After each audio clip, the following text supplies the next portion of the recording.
going on, everybody? I'm Aslan Hajavandi, joined by the Warchant.com brain trust, founder and administrator of Warchant.com, Gene Williams, our senior lead writer, Corey Clark, and managing editor, Ira Schofel. If you're not a member of the Ultimate Seminoles Sports Source, use that promo code Norvell 2020. It expires on the 15th. Gets you 25% off an annual membership, $25 e-card to Garnet and Gold, and 3 free months tacked on top of that. Also, hey, how about you hit the thumbs up button?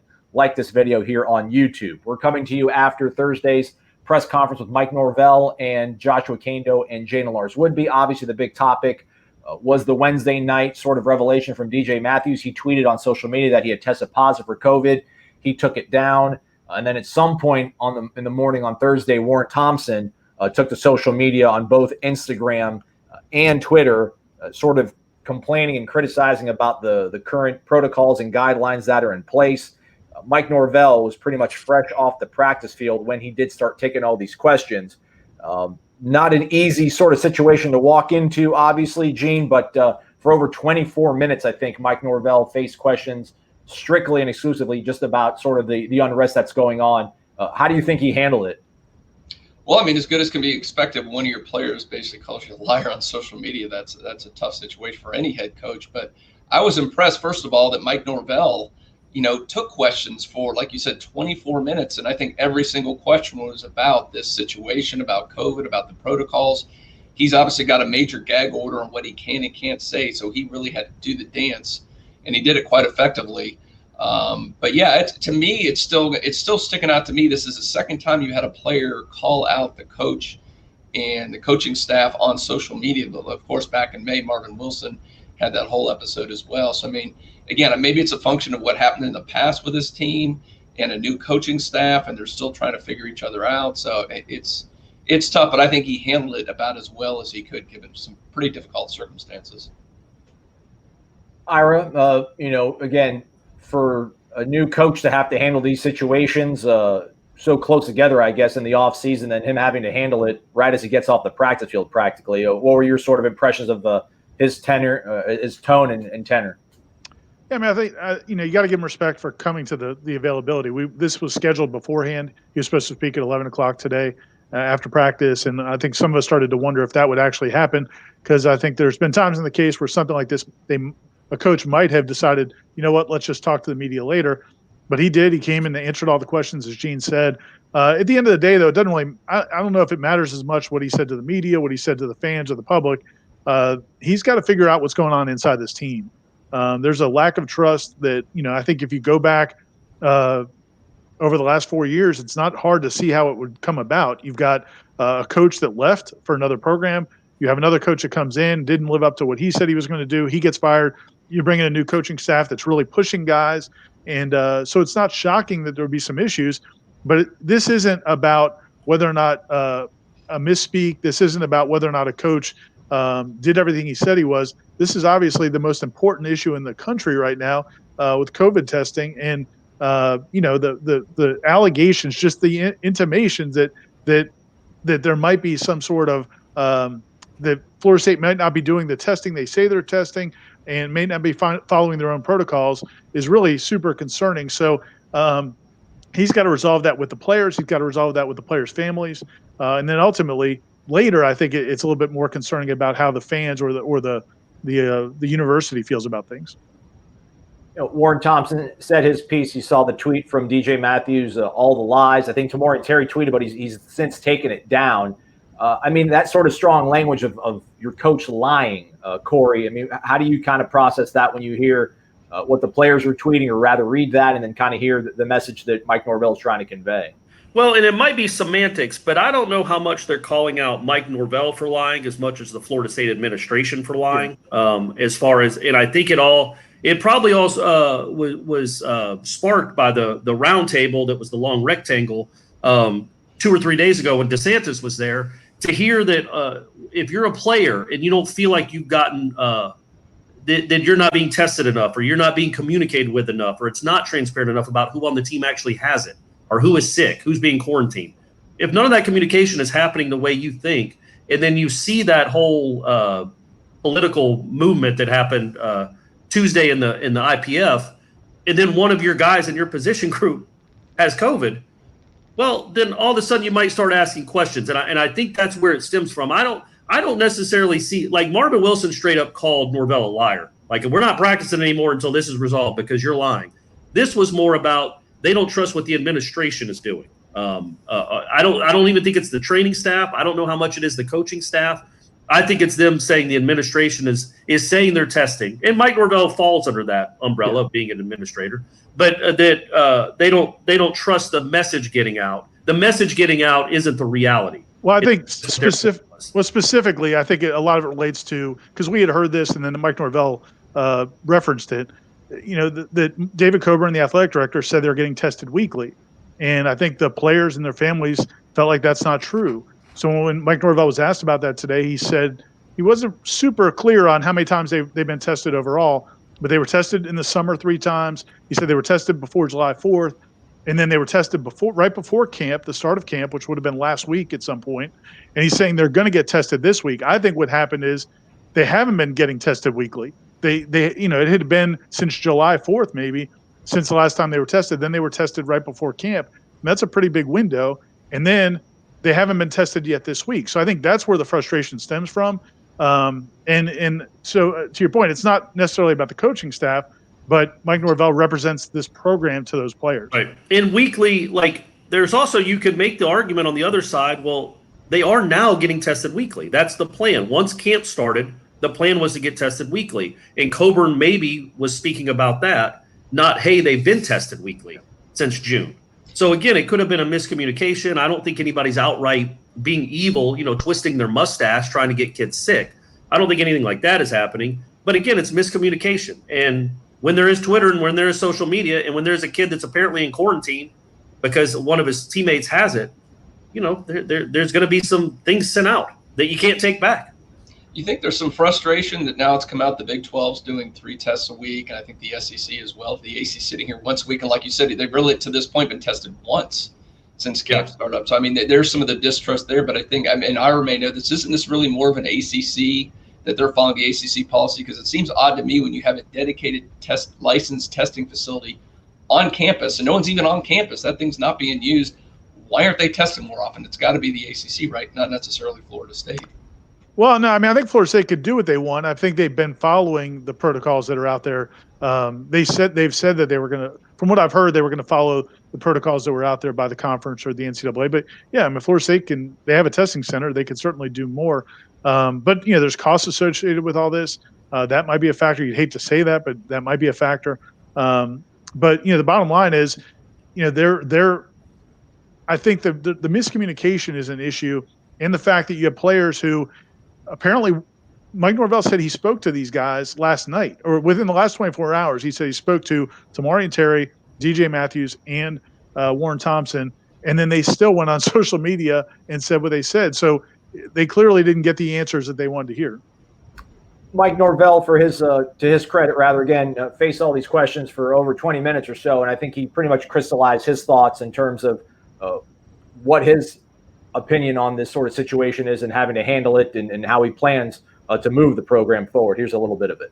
It is our job to make sure we provide an open and transparent protocol and policies for how we're going to operate within COVID. And I absolutely feel confident in how we've done that and the information that is presented. I will say that there are times that rumors and thoughts and speculation which are untrue, they tend to spread. And at the end of the day, we try to address everything with our team to the best of our ability, what we're allowed to share on all situations. Because I believe that communication helps throughout when situations arise. You're able to work for it, and I feel very confident what the future will be and where the conversations will go. So let me ask you this then, Ira. Despite that, the transparency, they still don't have any plans on revealing the frequency of their testing, the results of the testing. We were not told who missed practice, why they missed practice. Can they maintain this sort of cloak of secrecy around the program in terms of what they're doing to keep the players safe if they do hope to have a season? Now, how much of this is part of the problem, possibly?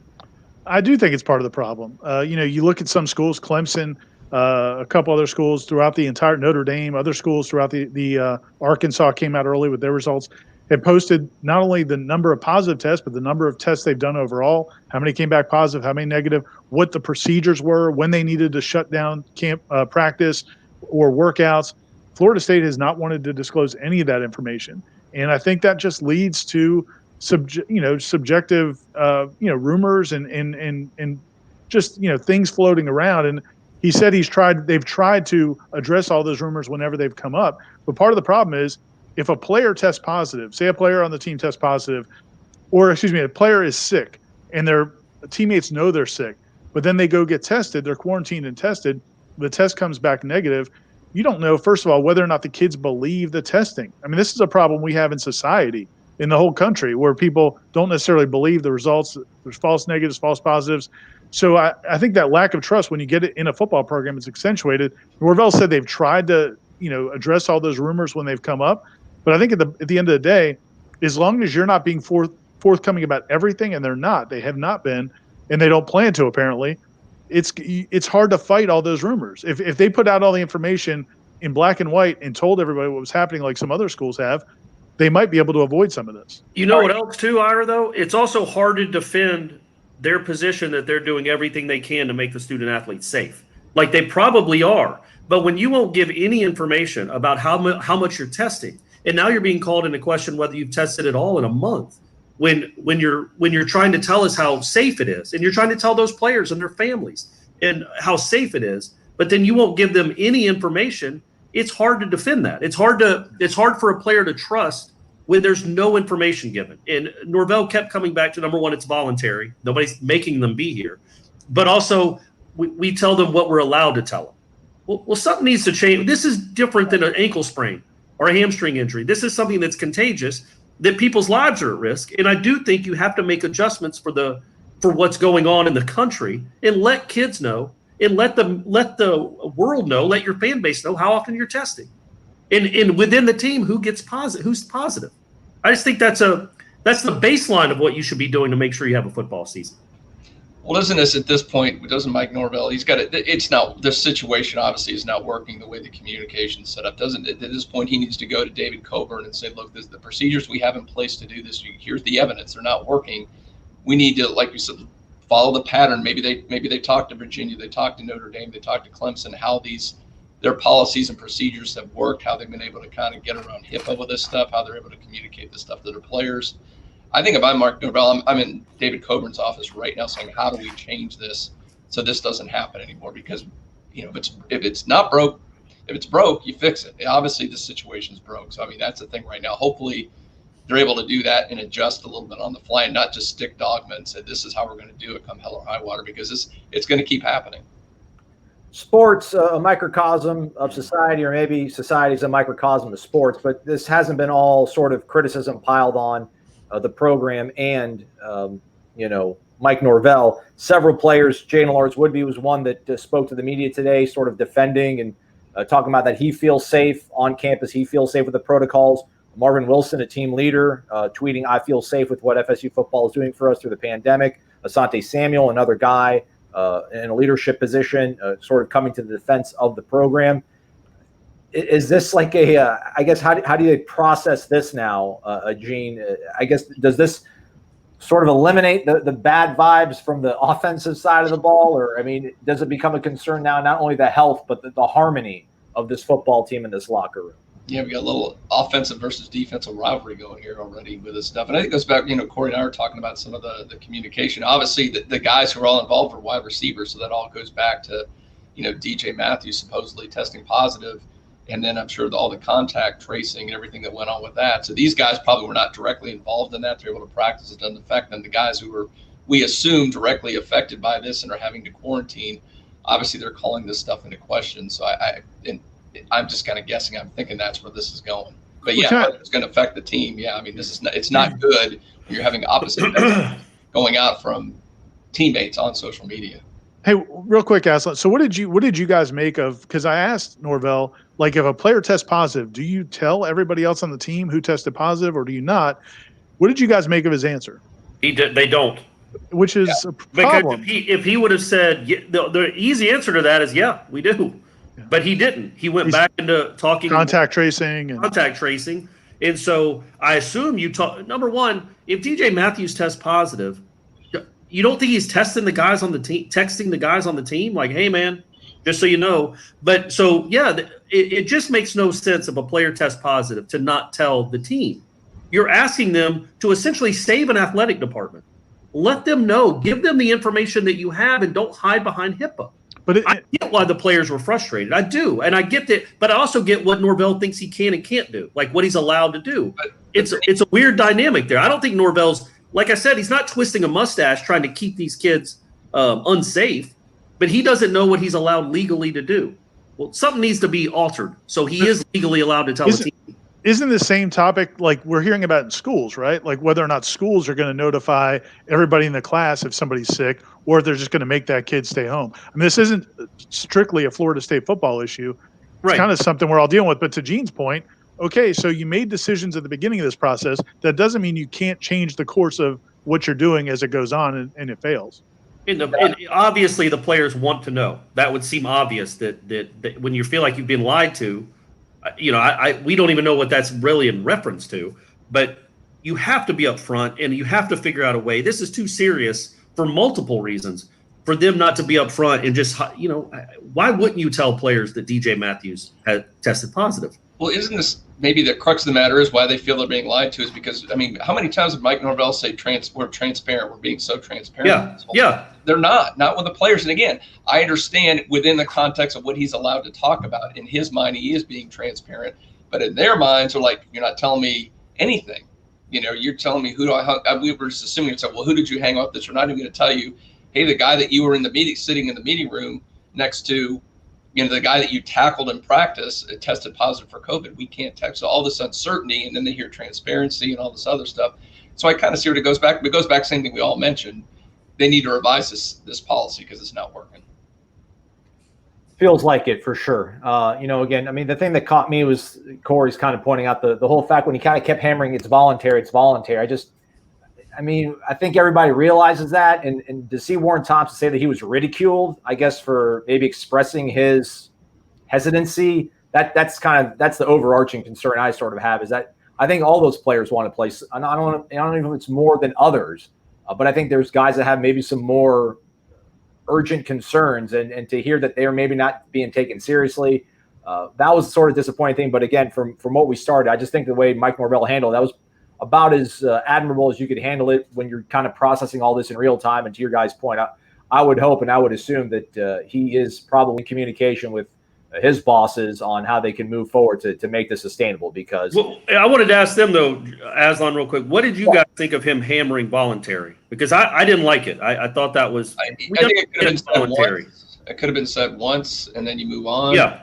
But yeah, it was too much. And the same thing I thought with transparency and voluntary, it was just, I don't know. Yeah. But voluntary, the way they said it so much, nobody's telling them they have to be here. They're allowed to opt out. It's voluntary. He must have said voluntary 4 or 5 times. Yeah. Number one, we know that. But that also implies like, hey, you volunteered, you signed up for this. So you do it, you go through whatever safety protocols we give you. They're still allowed to volunteer to play the sport they love and feel safe doing it. Those aren't competing thoughts. And obviously a couple of the kids don't, or feel like they're not being treated the way they need to be treated. So I thought that was a weird thing to just keep hammering home. We get it, it's voluntary, but they want to play. Give them the safest possible space to play. I just want to make 2 other ancillary comments as we take over this program, Aslan. Sorry. Yeah, Aslan, if you want to just kind of black your screen for a little bit. The whole topic of, social media, and, I had a former player text me as soon as this was happening this morning.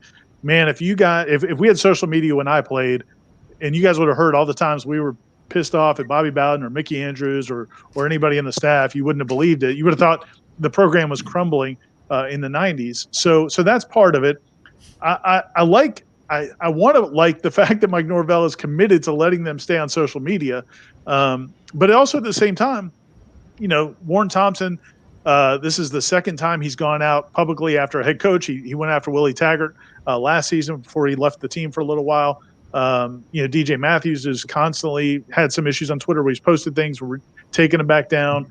I think part of it, my point is, I think a lot of people are going to use all this to judge Mike Norvell and the fact that the lack of control of his players because of the Marvin Wilson situation. Now, this situation, there are some compounding factors. One is he's taken over a team that's gone to their third head coach now in just 3 or 4 years.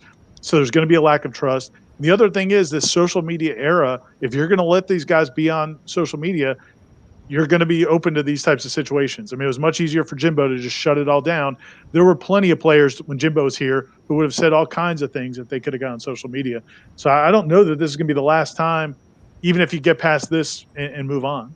Especially with a program like this too, right, Ira? It's not like you're risking – it's not like Clemson or Alabama where you don't want to derail a national championship season by a distraction. I just feel like when you're 6-6 through your whole career – it changes your mindset of how you'd even interact on social media.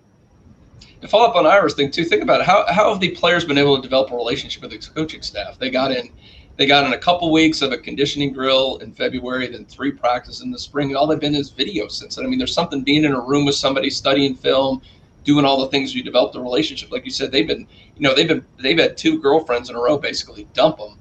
And they're sitting here, they're a little jaded. Now they're not even able to have those real personal interaction with the coaching staff. So I think there's a built-in mistrust, and this staff just hasn't had time to really develop it yet. They need more time with this group. But we also all agree Florida State could be handling the situation better as well. Absolutely. 100%, 200%. We're unanimous on that one. Yeah.